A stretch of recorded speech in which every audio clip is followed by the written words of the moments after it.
పప్పులు, పచ్చడి చేసే విధానం.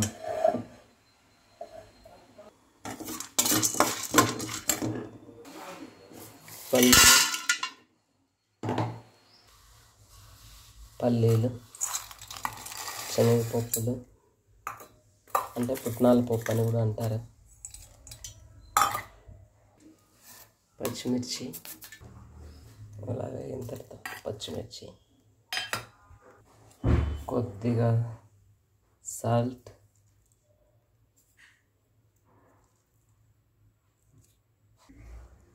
కొద్దిగా చింతపండు నానబెట్టి పెట్టుకున్నది, ఆనియన్స్ ఇలా వేయించుకోవాలి. కొద్దిగా ఆయిల్ వేసి ఇలా వేయించుకోండి.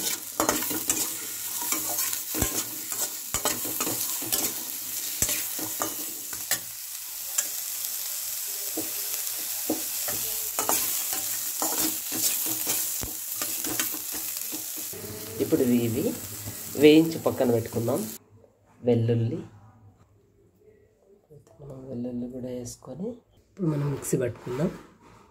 మిక్సీ పట్టుకున్న తర్వాత ఇలా పచ్చడి అయిన తర్వాతనే ఆనియన్స్ వేసుకోండి.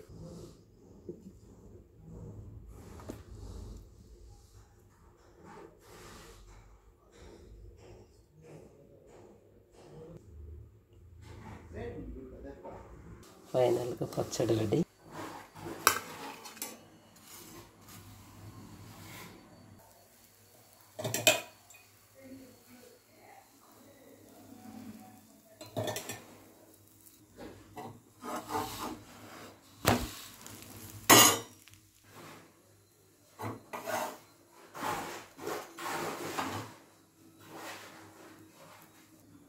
ఇప్పుడు ఈ పచ్చడి ఈ దోశలేకైనా రైస్లేకైనా దేనిలేకైనా బాగుంటుందండి.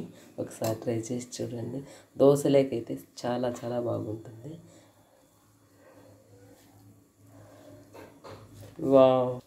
మీకు నా వీడియో నచ్చితే లైక్ చేయండి, షేర్ చేయండి, సబ్స్క్రైబ్ చేయండి.